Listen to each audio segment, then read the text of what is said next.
Mas Pepe, só para encerrar esta sessão, sabemos que você estará no Irã.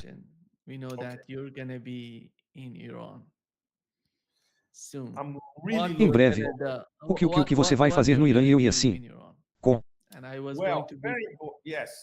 você. Infelizmente, eu gostaria que você estivesse lá, Nima. Realmente. Mas muitas pessoas não puderam ir.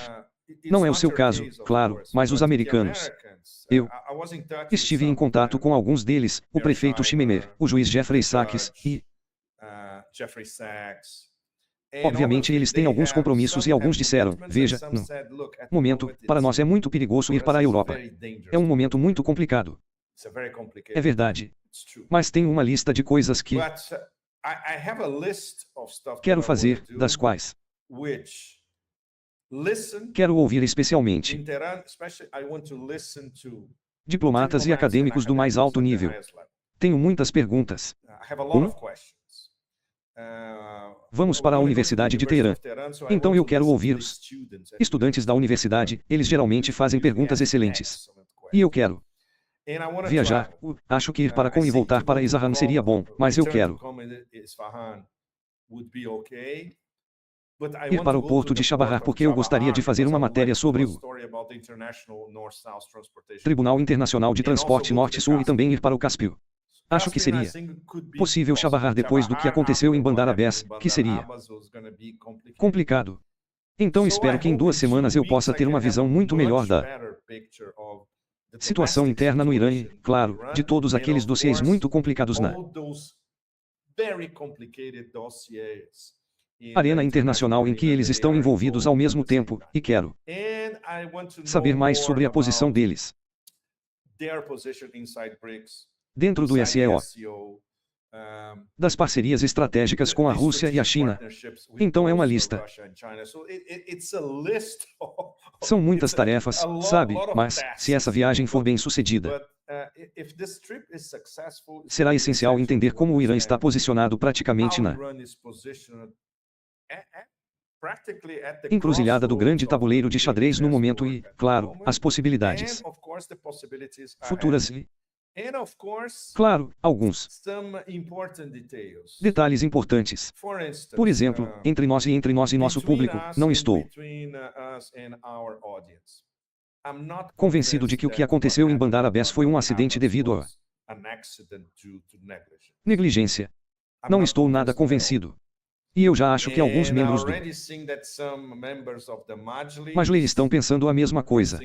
Então, você não pode ter uma investigação que em menos de 48 horas conclui que foi um acidente devido a negligência, realmente. Não, então. Mas isso vai ser uma questão muito complicada de discutir, especialmente conosco. Estrangeiros. Não, mas tentarei encontrar algumas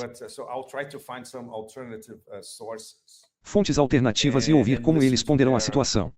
E se eles tiverem qualquer tipo de evidência parcial mostrando que isso não foi apenas um acidente, porque o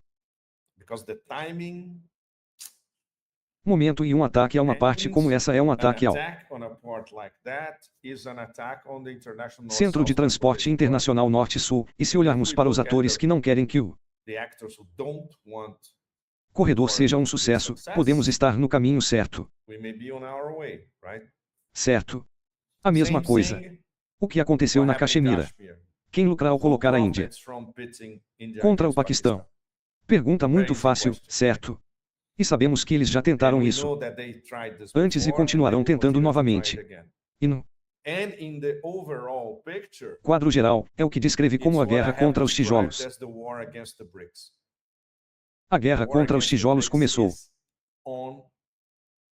E está ganhando força muito, muito rápido. Não se esqueça da parte da Índia dos tijolos. China parte de tijolos. A China está envolvida indiretamente no que aconteceu na Caxemira. Irã parte de tijolos. Então, acho que estamos apenas no começo e as coisas podem se tornar ainda mais voláteis.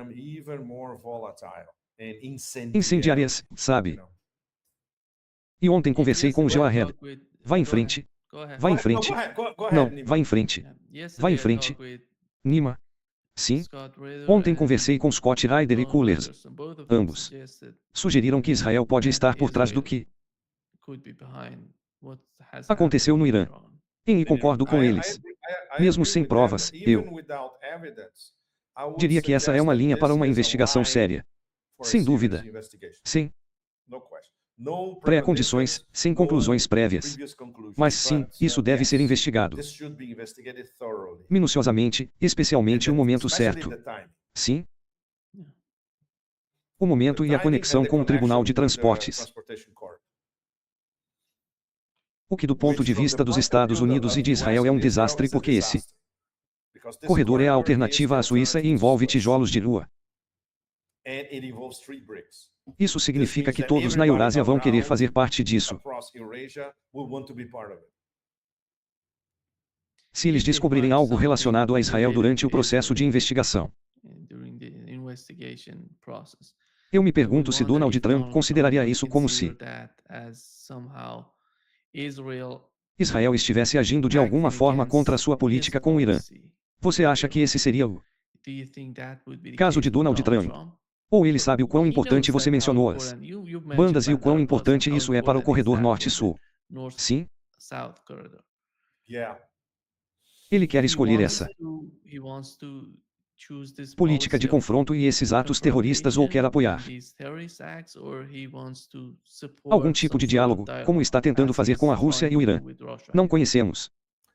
Nima. Não sabemos porque ele é um fabricante de narrativas. Por causa da megalomania, governante do mundo, Papa, etc. Não sabemos. Poderia ser uma fantasia.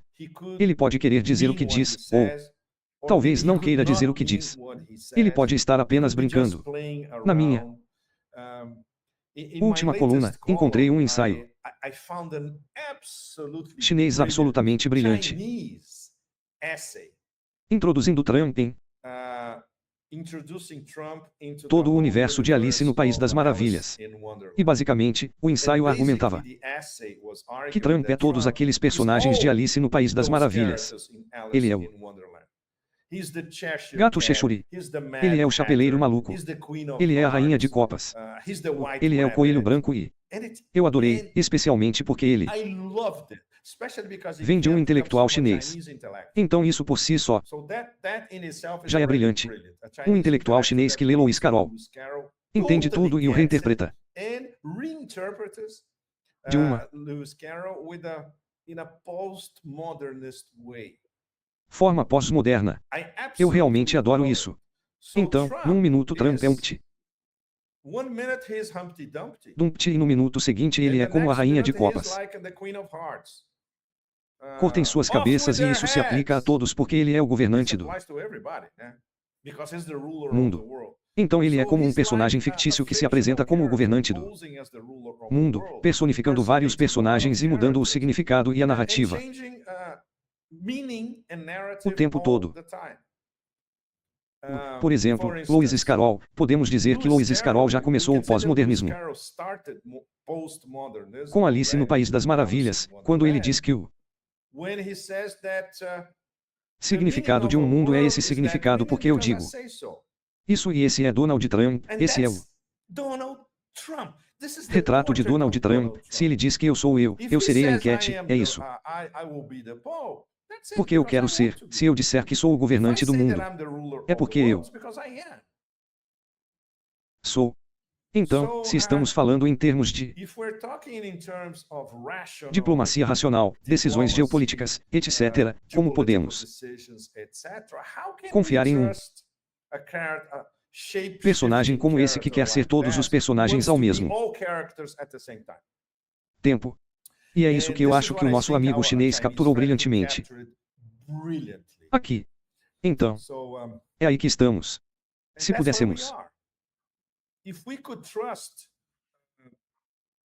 confiar em 5% do que Trump diz, mas nunca sabemos no que podemos confiar porque ele está mudando de forma o tempo todo. Então, podemos chegar a um ponto em que tudo o que ele diz não tem mais sentido. E isso é muito, muito preocupante quando você tem o governante do mundo fazendo um discurso recorrente sobre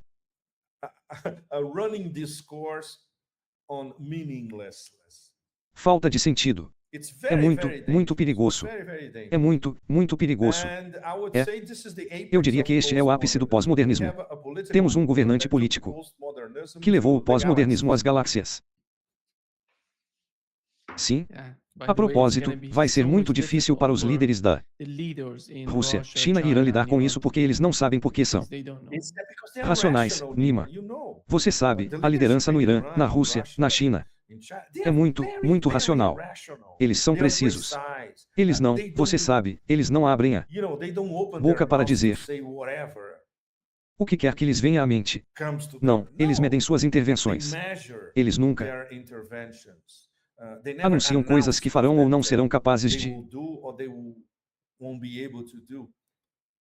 fazer e estão lidando com essa bolha que muda de forma. É muito complicado. Sim, é. Sim. Muito obrigado, Pepe. Obrigado. Enormes apelos. E a próxima conversa será do Irã. Isso vai ser de matar. Sim, exatamente. Isso seria incrível. Sim, isso seria incrível. Obrigada, Nima. E obrigado a todos. Vocês, nosso público em todos os lugares.